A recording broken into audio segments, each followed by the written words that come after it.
तो हम जानते हैं कि सरकार निर्लज सरकार है, ये इनको शर्म आता ही नहीं है। आप मर जाइएगा सड़क पे तरफ के, लेकिन सरकार पूछने तक नहीं आएगी। 80,000 टोटल आता है जो मिनिमम कटअप को पार करते हैं, तो सरकार का तो हम जब शिक्षक में आ गए, मेरिट में आ गए, तो मेरा अधिकार बनता है, मेरा हक बनता है कि अपने अधिकार के लिए सड़क उतरना। अगर हमारे हक को मारा जाएगा तो डेलीगेशन टीम है, चाहे कोई आश्वासन नहीं आएगा, चाहे मिलेगा नहीं, क्यों स्टेट अंक को बहाली होगी तो हम लोग आंदोलन जारी रखेंगे। हम लोग हवन भी किए हैं, भीख भी मांगे हैं, हम लोग जो है कि जूता पॉलिश भी किए हैं, और हम लोग जो है कि और भी अलग अलग कार्य करके सरकार तक अपनी बात को पहुंचाने का प्रयास किया है।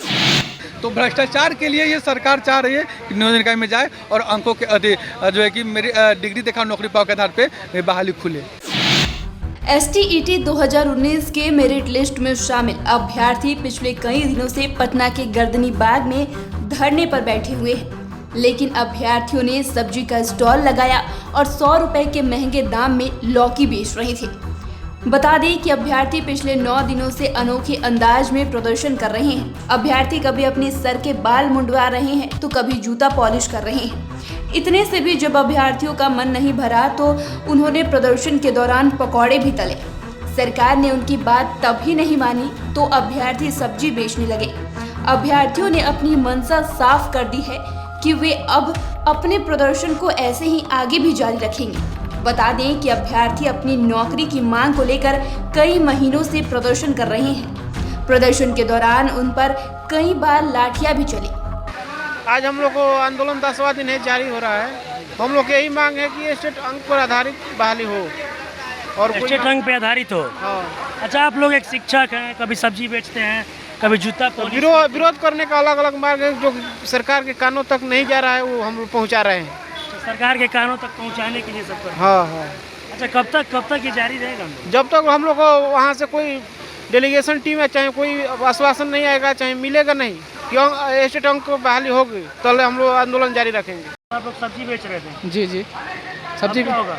अब सांकेतिक था कल सब्जी बेचना, हमारा सरकार को बताना। मिलने भी आए थे आप लोगों से? जी बिल्कुल आए थे। आश्वासन आश्वासन यही मिला कि जो आपकी मांगे हैं सही मांगे हैं, और ये भाई फ्यूचर बिहार के लिए जो आप मांग रहे कॉम्पिटिटिव पे ये होना चाहिए, और अपनी मांग हम सरकार के सामने समक्ष पहुंचाएंगे आपकी बातों को, ये उन्होंने आश्वासन दिया हम लोग को। वहीं अभ्यर्थियों ने बताया कि हम आज सब्जी बेच रहे हैं, महंगाई इतना बढ़ गया है कि मजबूरी में हमें भी कद्दू बेचना पड़ रहा है।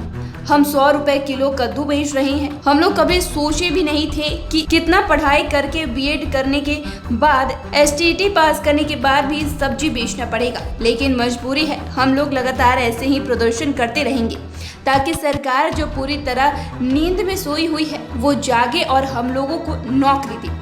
पप्पू यादव बोले कि आप लोग की मांग एकदम 100% जायज़ मांग है। आप लोग की, आप लोग अपने मांग को रखते रहिए और हम आपका समर्थन करते हैं। उन्होंने हम लोग साथ सब्जी बेचने का जो कार्यक्रम हम लोग किए थे उसमें वो भी पार्टिसिपेट लिए थे। सब्जी बेच रहे थे? जी, वो भी सब्जी बेचे और हम लोग को उत्साहवर्धन किए। देखिए, वो सब्जी बेचे, लेकिन वो सब्जी इसलिए बेचे क्योंकि हम लोग उत्साहित करना चाहते थे कि बिहार में जो आज बेरोजगारी का जो आलम है, बिहार में जो पढ़े लिखे जो लोगों का जो आज जो भटक रहे हैं, जो मेरिट में आने के बावजूद भी वो एक तरह से सांकेतिक तौर पे हम लोग का समर्थन कर रहे थे, इसलिए वो भी सब्जी बेचे और हम लोग भी सांकेतिक तौर पे जो है कि सरकार के विरुद्ध हम लोग का आंदोलन कर रहे थे, इसलिए हम लोग सब्जी बेचे।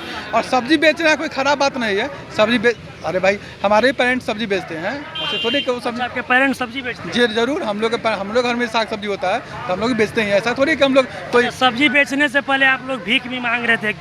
एक दिन आप लोग हवन भी किए थे? जी, हम लोग हवन भी किए हैं, भीख भी मांगे हैं, हम लोग जो है कि जूता पॉलिश भी किए हैं, और हम लोग जो है कि और भी अलग अलग कार्य करके सरकार तक अपनी बात को पहुंचाने का प्रयास किया है। तो सब्जी में कोई खराब बात नहीं है, सब्जी बेचना कोई खराब, लेकिन जिसका देखिए, हमने तैयारी किया था शिक्षक बनने के लिए, हमने बीएड किया था शिक्षक बनने के लिए, हमने पढ़ा, हमने कंपटीशन स्टेट 19 दिया था शिक्षक बनने के लिए।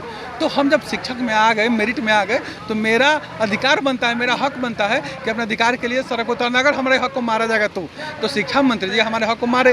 वो कहते हैं कि जो है कि मेरिट अर्थहीन होता है, वो कहते हैं कि मेरिट क्या होता है, मेरिट कुछ नहीं होता है, मेरिट तो अर्थहीन होता है, यहाँ सब लोग जाएंगे। अरे भाई, सब लोग जाएंगे तो कहाँ आप जो है कि 150 में 140 नंबर लाने वाले व्यक्ति और कहाँ जो है कि 70-75 नंबर लाने वाले सबको एक साथ कैसे भेज सकते हैं? और वहाँ पे चयन की प्रक्रिया बदल कर एकेडमी के आधार पर कर देना, ये कहाँ तक जायज़ है? ये साफ अन्यायपूर्ण है। ये शिक्षा मंत्री और विभाग में बैठे हुए अधिकारी वो हम लोग साथ अन्याय कर रहे हैं। तो हम लोग अपने सांकेतिक तौर पर यहाँ पे आंदोलन कर रहे हैं और हम लोग का अनिश्चितकालीन आंदोलन है। अच्छा, अभी आप लोग 10 दिनों से बैठे हैं, सरकार का कोई भी आला अधिकारी आप लोगों से मिलने आए या नहीं?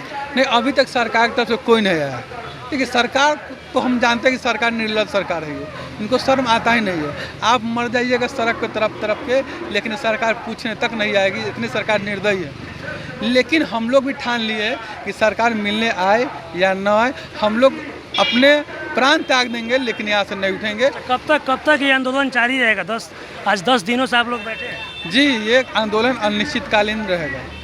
जी, ये आंदोलन अनिश्चितकालीन है जब तक कि सरकार हमारी मांग को नहीं मान लेती है और वो मौखिक तौर पे नहीं, लिखित हम लोग को नहीं दे देती है, तब तक हम लोग यहीं पे बैठे हैं। सरकार की मंशा क्या? आखिर आप लोगों के साथ ऐसे सरकार क्यों करती है लगातार? आप लोग कभी अब सरकार की मंशा हम कैसे बताएं? वो तो सरकार ही जाने कि सरकार की मंशा क्या। हाँ, इतना बता सकते हैं कि अगर एकेडमिक पर डिग्री दिखाओ नौकरी पाओ के सिस्टम रहेगा तो भ्रष्टाचार होगा, पैसे वसूले जाएंगे, नियोजन का पैसे का खेल चलेगा और वाजिब जो लड़के हैं जिनको होना चाहिए उनको नहीं होगा और वैसे लड़कों को हो जाएगा जो एकेडमिक में खरीद करके रखे हुए हैं और वो चाहते हैं कि पैसे के बल पर नौकरी कर ले।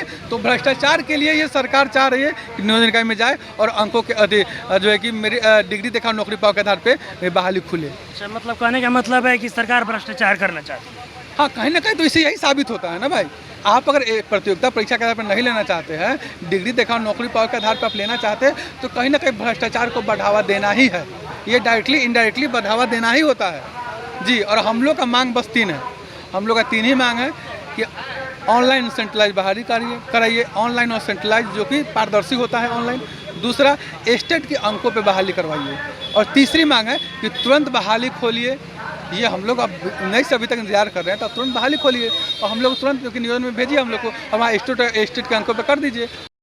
बता दें कि STET 2019 के परीक्षा में 80,402 अभ्यर्थी पास हुए थे, जिसमें 30,675 अभ्यर्थियों को मेरिट लिस्ट में रखा गया था। लेकिन अभी तक इन अभ्यर्थियों को भी नौकरी नहीं दी गई है, जिसको लेकर अभ्यर्थी लगातार प्रदर्शन और धरना दे रहे हैं।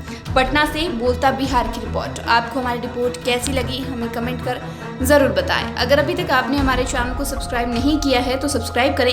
साथ ही अगर आप ये वीडियो फेसबुक के माध्यम से देख रहे हैं तो पेज को फॉलो करें। वीडियो देखने के लिए आपका धन्यवाद।